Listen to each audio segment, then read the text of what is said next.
Good morning and welcome to Sunday School at Second Baptist Church. I'm glad you're joining me this morning. We're in the book of Isaiah this quarter, and so we're going to be in a new part of Isaiah this morning. This is an interesting section because it is talking about end times or the apocalyptic times. And so that's something that is very interesting should be to all of us, because it will definitely affect all of us. The section of Isaiah then, from chapter 24 through chapter 27, is an apocalyptic section of the book of Isaiah. And I was thinking about Isaiah's perspective on this. He was a prophet. He spoke the words that God gave him to speak. But can you imagine being Isaiah and God gives you these words to speak about a coming time, and you really don't understand all of it, And I'm sure Isaiah didn't understand all of it, but perhaps he had a glimpse, but then he just wrote down or had someone to write the things that God was telling him to say. And then later in the Bible, as we'll go along, we'll refer to later passages where the things that Isaiah said are brought up again and mentioned in other places. So it's very interesting, but if you think about his perspective, it must have felt strange at times to be saying these things, to say a prophecy against Tyre, like we had last week, where there's Tyre right there, you can see it, and you can say, oh, Tyre's going to fall. I mean, that's tangible. That's something you can put your hands on, and you can see if God does it, because it's right there in front of you. But then this is, future times that he's talking about now, and that must have felt a little bit strange to him to say these things and maybe to not understand all of it. And we don't understand all of it either, even today. And so we're going to have a good discussion of it, though, and see what we can come up with. So in chapter 24, it begins this apocalyptic section, and it talks about judgment on the earth, and it goes through, and you can go back and read that chapter if you want to. That is not the chapter that's focused on in our lesson, but basically it talks about how the rich people of the world are going to become just like everybody else, and all of them the earth will be completely laid waste and despoiled, and God is cursing the earth, and goes on through with the destruction of the earth. And then it says in verse 23, which is the last verse of that, the moon will be abashed and the sun ashamed, for the Lord of hosts will reign on Mount Zion and in Jerusalem, and his glory will be before his elders. And there are other references that also reflect back to the book of the Revelation in the things that are mentioned there and all. So that chapter is interesting, and you might want to go back and read it. In particularly verse 23, I wanted to mention that because there are a number of places in the Bible where it mentions that at the end of time, the moon and the sun will be darkened, or different, different things, different references to that. And so that was another reference to it. And so we get to chapter 25, and I'm going to divert a little bit from the book, because I felt like all of the information that they have in the book is good, but they parsed it out so finely that it was almost phrase by phrase. And I felt like we can kind of summarize some of that and add some other things to make it a little bit more interesting. And it's all interesting, but you know what I mean. If you are in the seminary, maybe, you want to go word by word and phrase by phrase and bring out every little meaning to every word there. And that's a good thing, but for a Sunday school lesson, I think we need to have slightly more of a big picture. And that's what I'm trying to shoot for today, so we'll see. You can feel free to write letters and make phone calls, if I'm not doing it right. That'll be fine. So let's look at chapter 25.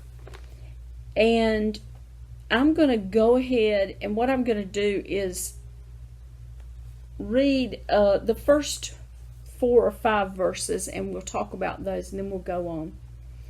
Chapter 25. O Lord, you are my God. I will exalt you. I will give thanks to your name, for you have worked wonders, plans formed long ago with perfect faithfulness.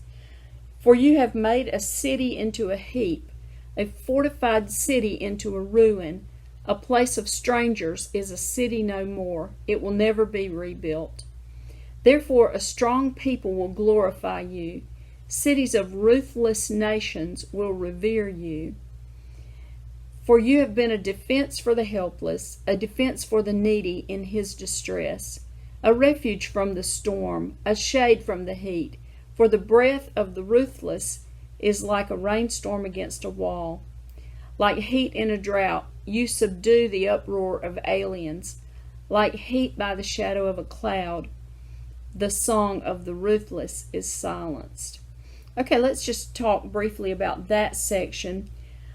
And he has just in the previous chapters been talking about the destruction of certain cities and certain strongholds and certain nations. And so you might say, okay, this could be just a continuation of that. But the way that it is put, so that it's more general rather than specific, makes it a little different and it follows this section where he's talking about judgment on the earth. And so the lesson concludes, and I think they're probably right that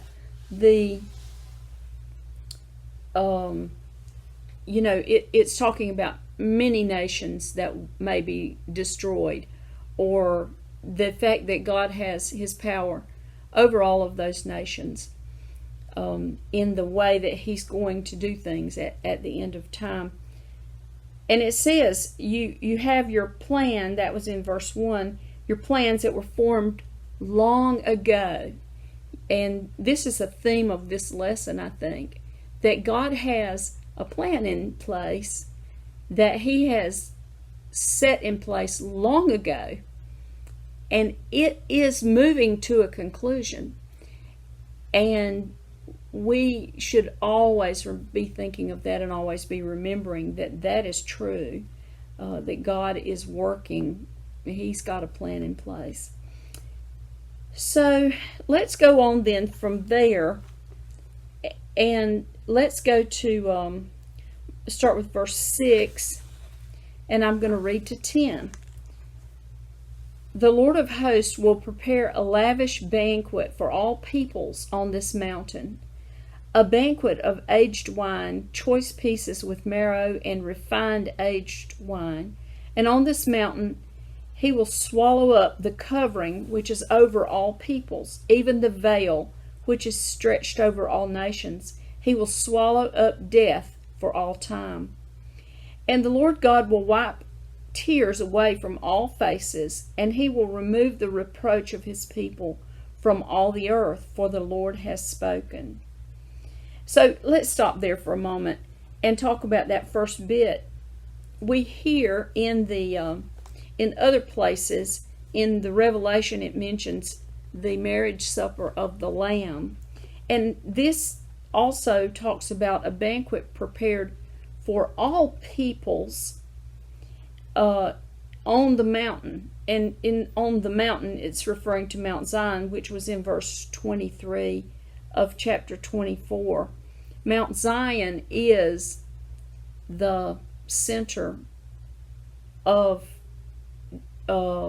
Judaism. That is the pinnacle, even though it's not the highest or anything like that, but it is looked at as the holy mountain. And so this is referring to a banquet being prepared for all peoples on this mountain. Now, when it says peoples there, you could translate that word to be people groups or tribes or nations. And so we have to think of that as we say this, that the Lord is going to prepare this banquet, the marriage supper of the Lamb, which will be for all peoples who have followed him. And we will sit down together with Christians from all nations. And so that's important for us to read it that way and to remember. And then it talks about he will swallow up death. The shroud, it says the covering, which is over all people, and then it says, he will swallow up death. And so it's the idea of like a death shroud.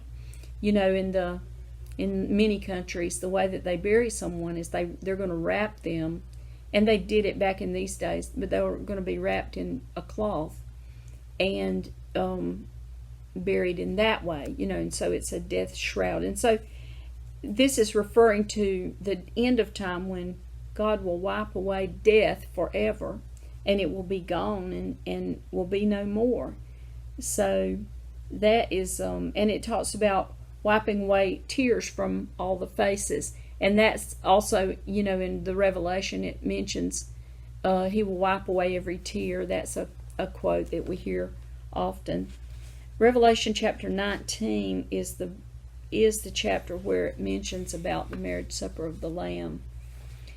And on the significance of Mount Zion, in the book of Daniel, there's a lot of this apocalyptic thought, and he mentions the abomination that causes desolation. When you see that sitting on the Mount Zion, then you will know that the end is near.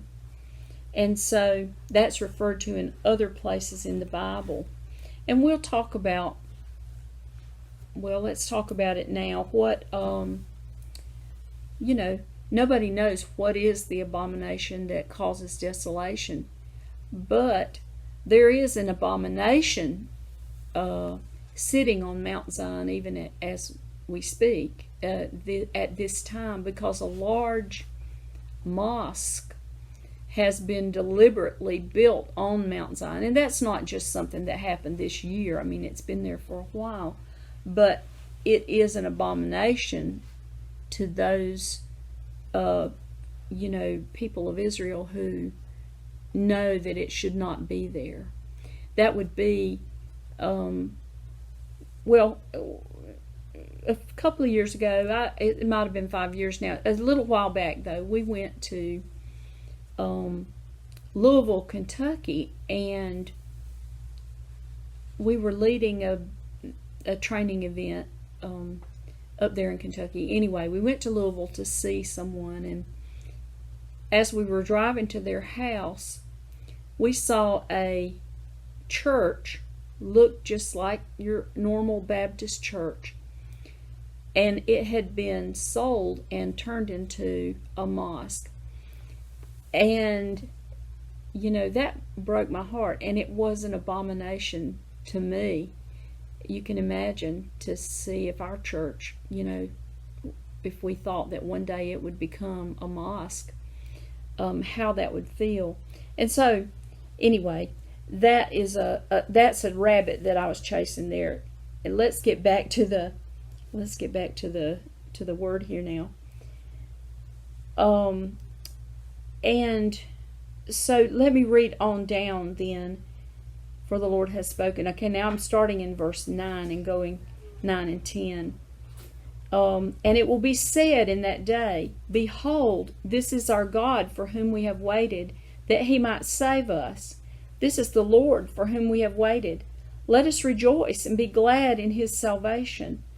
For the hand of the Lord will rest on this mountain, and Moab will be trodden down in his place, as straw is trodden down in the water of a manure pile.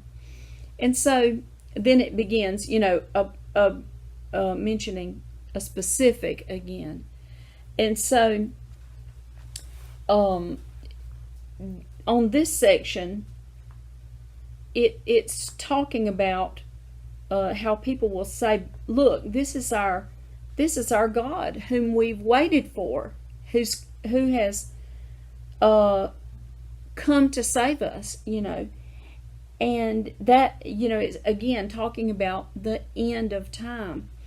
And so I started doing, a little digging and trying to get some references for the New Testament to try to talk about these things. The reference in the New Testament then, where it talks about death will be destroyed, is in the Revelation in chapter 20 and 21. You could go and read those similar things, and there will be a reference there probably in your Bible back to this passage in Isaiah. And then I went specifically to look at the words of Jesus and what he said about the end of time, because Jesus spoke specifically about it. And I like to always, if I possibly can, refer things back to what Jesus said, or the words that we have that we know that Jesus said. And on this particular point, 3 of the Gospels, Matthew, Mark, and Luke, cover the same, I think, time when Jesus spoke about the end of time. And he said quite a few things about it.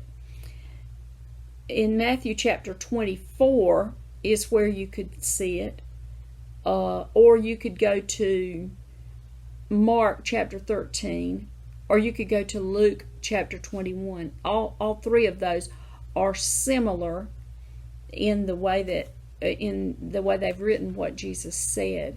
And of course, that's, as people listened and they wrote down what he said, then sometimes it may vary just a little bit in the way that they recorded it or what they remember, that was said. But if you read all 3 of them, you see that they're very, very similar. And so one of the things that Jesus said in that section in Matthew 24:14 is, he said, the gospel of the kingdom shall be preached in the whole world as a testimony to all the nations, and then the end will come. And so, again, this reference to all the nations. And this shows in so many times over that God's plan for the salvation of people was not just for Israel. They were his chosen people. They were chosen to carry the gospel to the rest of the world. And so this is a clear reference in verse 14 that the gospel will be preached in the whole world as a testimony to all the nations. And that is a focus of our mission efforts, even up to today, where a lot of the work that we did was to identify the different tribes and different people groups that had not heard the gospel or did not have a gospel witness in them that was strong enough that it could carry forward and share with the rest of that tribe or that people group. because the way that it works is when two people groups or two tribes live alongside each other, they may not interact, or they may only interact in certain ways in the market, let's say, for example. But they may not interact in saying, oh, well, what do you believe? Well, this is what we believe. In those kind of ways, they may not interact at all. And so you may have a tribe right here that's all Christians, or not all, but a lot of Christians in this one tribe, and churches, and active with it. But they may not have reached across that tribal barrier to another tribe to share the gospel, or even if they did, that other group may not have listened to them, because sometimes this people group feels that they are superior to that one, or they are their slaves, or whatever. There's a history there, and they won't listen to them. And so a lot of our work as missionaries is to find those groups of people amongst a larger society who have not heard the gospel in a way that it is meaningful to them. And so we could even think about Waycross in that way. Are there groups of people within Waycross, whether rich or poor, who are not hearing the gospel, that they've been isolated from it in some way? And could we reach out, deliberately? It takes a deliberate effort then to reach out to that group once you've identified a group that is not hearing the gospel. So that's something to think about for discussion. And then Jesus also mentioned in this section about the reference to how the powers of heaven would be darkened, or let me see, I didn't write down the verse that was in. Here it is. It's verse 29. He said, the sun will be darkened, and the moon will not give its light, and the stars will fall from the sky, and the powers of the heavens will be shaken. And then the sign of the Son of Man will appear in the sky, and then all the tribes of the earth will mourn, and they will see the Son of Man coming on the clouds of the sky with power and great glory. And I've thought this, I don't know, within this year, I have thought about that verse particularly, or those verses, more, and thought about what it might be like,